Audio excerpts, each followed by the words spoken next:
अस्सलामुअलैकुम। पेपर की तैयारी की वीडियो नंबर 3। अब देखें यहाँ पे ना एक बहुत अहम एग्जाम्पल थी, एग्जाम्पल नंबर 7। इसके अंदर 3 पार्ट हैं, तीनों आपको आने चाहिए। अभी थोड़े से टाइम के अंदर ही हम ये तीनों पार्ट कर लेते हैं। देखें पहला पार्ट जो है 64 लिखा हुआ है और उसकी पावर है -4/3। ओवर में देखें 3 पावर है। अब यहाँ किसी चीज़ की 3 पावर अगर बन जाए ना तो इस 3 पावर को हम ख़त्म कर सकते हैं।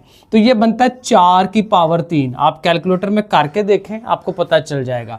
-4/3। अब देखें ये पावर्स दोनों आपस में ज़रब होती हैं, तो ज़रब हो रही हो, एक बटे में हो एक ऊपर हो, ये कट जाती है और आपके पास रह जाएगा 4 की पावर -4। ठीक हो गया। अब इसमें देखें कि नेगेटिव पावर को ख़त्म कराना होता है, उस सारी रकम को उठा के आप बटे में ले जाएं। अब बटे में ले जाएं तो आप चूंकि सिर्फ आंसर देना है तो 4 की पावर 4 आप देखें कैलकुलेटर में क्या बनता है।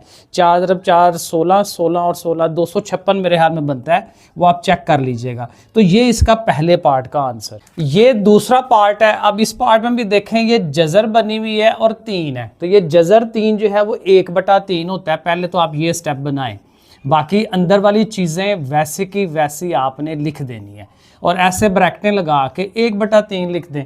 अब ये पावर जो है 1/3 सबको देनी है और साथ ये देखें 27 जो है 3 की पावर 3 बनता है। 3 को 3 दफ़ा ज़रब देने से 27 आता है, तो इसको लिख लें। और ये 1/3 इसको ना ऐसे ज़रब लगा के दे दें, बीच में डॉट लगा लें, ये भी ज़रब होता है। आगे एक्स पे आ जाएं, उसकी 6 है उसको भी 1/3 दें, y की 9 है उसको भी 1/3। ये 1/3 सब के साथ जाना है, ये हमें मेन काम करना है। ठीक है जी, ऐसे तो ये सब के साथ लग गया। अब ये देखें ये कट रही हैं, 3 2 बार 6, 3 3 बार 9, 3 1 बार 3।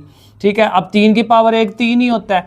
x की पावर आपके पास 2 आ जाएगा, y की पावर 3 1 बार 3 और z की पावर 1। ठीक है, z की पावर 1 लिखते भी नहीं है, बस यहाँ तक ये सही है। और ये वाला तीसरा पार्ट बिल्कुल वैसे ही है। पहले देखें जजर है, साथ 4 है, तो आपने इसको क्या बनाना है 1/4। ठीक है, ऐसे ब्रैकेटें लगा के 1/4 पावर बना दें इसकी।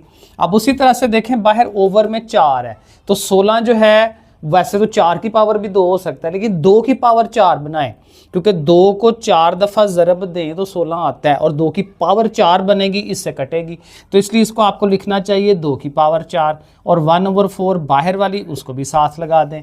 x की 4 है उसके साथ भी 1/4 लगाएं, y की 8 है उसके साथ भी 1/4 लगा दें। ये वाली सब के पास ले जाएं, बिल्कुल सिंपल काम। अगेन ये कट जाएंगी। ठीक है, तो 2 यहाँ रह गया और 2 x की पावर 1 नहीं लिखते 1 पावर और y की 2 पावर। तो देखें ये भी 3 स्टेप में आंसर हो जाता है।